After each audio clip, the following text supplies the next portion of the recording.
ఓం నమ శివాయ. ఓం నమో నారాయణాయ. నరదృష్టి నివారణ కాళభైరవాయ నమో నమః. ఓం కాళకాలాయ విద్మహే కాళాతీతాయ ధీమహి తన్నో నరదృష్టి నివారణ కాళభైరవ ప్రచోదయాత్. హరి ఓం. మా ఛానల్కి స్వాగతం. చూస్తున్న వీక్షకులకు ప్రేక్షకులకు ప్రియ కాళభైరవ భగవద్బంధులకి స్వాగతం పలుకుతూ మమ్మల్ని ఎంతగానో ఆదరిస్తూ ఉండబడినటువంటి ప్రియ సోదర సోదరీమణులకు జ్యోతిష్య అభిమానులకు సనాతన ధర్మ సంరక్షకులు అందరికీ కూడా శ్రీ విశ్వావసునామ సంవత్సర చైత్రమాస శుద్ధ బహుళపక్ష ఆదివారం అమావాస్య సందర్భంగా అందరిపైనను ఆ కాళభైరుడి యొక్క కృప కటాక్ష వీక్షణ ఉండాలని కోరుకుందాం. ద్వాదశ రాశుల్లో గ్రహ గమనాన్ని ఒకసారి వీక్షింపచేద్దాం. మేషరాశిలో ఏడాది తర్వాత రవి సంచార స్థితి, వృషభ రాశిలో దేవగురు బృహస్పతి చివరార్ధ సంచార స్థితి, కర్కాటక రాశిలో కుచ భగవానుడు నీచ భంగ రాజయోగ సంచార స్థితి, కన్యరాశిలో కేతు సంచార స్థితి, మీనరాశిలో చతుర్గ్రహ సంచార స్థితి, బుధ భగవానుడు శుక్ర భగవానుడు శని భగవానుడు రాహు భగవానుడు సంయోగ సంచార స్థితితో ద్వాదశ రాశుల్లో గ్రహ గమనాలు ఈ విధంగా ఉన్నాయి. సింహరాశి వారికి ఈ ఆదివారం అమావాస్య సందర్భంగా, శనివారం శని త్రయోదశి సందర్భంగా, అష్టమ స్థాన శని ప్రారంభం అయిన తర్వాత మొట్టమొదట వస్తున్నటువంటి శని త్రయోదశి సందర్భంగా ఎలాంటి విధి విధానాలు పాటించాలో ఈ వీడియోలో సవివరంగా సంపూర్ణంగా తెలుసుకుందాం. అలాగనే సింహరాశిలో ఏ నక్షత్రాలు వస్తాయనగా మఖా నక్షత్రంలోని 4 పాదాలు, పుబ్బా నక్షత్రంలో 4 పాదాలు, ఉత్తరా నక్షత్రం 1 పాదం కలిపితే సింహరాశి.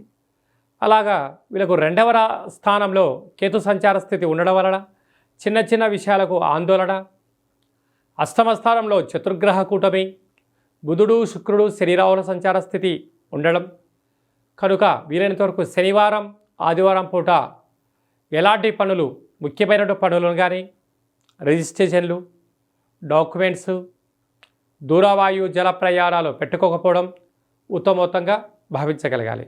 ఎందుకనగా అష్టమస్థాన శని ప్రారంభమైన తర్వాత వచ్చేటువంటి శని త్రయోదశి అందులో ఆదివారం అమావాస్య సందర్భంగా వీలైనంత వరకు అనేక మంది శత్రువులు పంచి ఉన్నారు. మీరు ఆవగింజంత తప్పు ఎక్కడ చేస్తారా, గుమ్మడికాయ అంత నిందని మీకు వేయాలని ఎదురు చూస్తూ ఉంటారు. ఎక్కడ తప్పు చేస్తే పోలీస్ స్టేషన్లు కోర్టు మెట్లు అనవసరమైన ఇబ్బందులు అనారోగ్యాలు కొన్ని తెచ్చుకునే పరిస్థితి ఉంటుంది. ఇలాంటి కాల సమయంలో అశ్విని నక్షత్ర జాతకులు 7 కలర్లు కలిగినటువంటి కుంకుమను ఎర్రటి గుమ్మడికాయలో వేసి దిష్టి దించి పలకొట్టుకోవడం వలన మనశ్శాంతి బ్రహ్మజ్ఞానం కలుగుతుంది. అలాగనే పుబ్బా నక్షత్ర జాతకులు బొబ్బర్లు లేదా బొబ్బర్ల పిండి తెల్ల సున్నము వేసి దిష్టి దించుకోవడం వలన స్వగృహము ధనకనక వస్తు వాహనాలు సింహరాశి వారి యొక్క సొంతమవుతాయి. అలాగనే ఉత్తరా నక్షత్ర జాతకులు ఎర్రటి కుంకుమను తెల్లటి ఆవాలను వేసి దిష్టి దించుకోవడం వలన నరదృష్టి శత్రు ప్రభావాలు తొలగిపోతాయని చెప్పి కూడా గమనించాలి. అలాగనే వీరికి భాగ్యస్థానంలో ఏడాది తర్వాత రవి సంచార స్థితి ఉండడం వలన భార్యాభర్త మధ్య సఖ్యతగా ఉండి తీరాలి. భార్య ఏదన్నా అన్న భర్త మౌనంగా ఉండాలి, భర్త ఏదన్నా అన్న భార్య మౌనంగా ఉండాలి. ప్రేమికులు ఎంతో జాగ్రత్తగా ఉండాలి. లేకపోతే అనేక రకాలుగా ఇబ్బందులకు గురైపోయి ఎడబాటు వచ్చేటువంటి పరిస్థితి కూడా కనబడుతుంది. అలాగే రాజస్థాన్లో గురు సంచార స్థితి ఉండడం వల్ల మీరు చేసిన మంచి, మీరు చేసిన సత్కర్మ సత్కార్యక్రమాలే మిమ్మల్ని నిలబెట్టబోతున్నాయని చెప్పి కూడా గమనించాలి.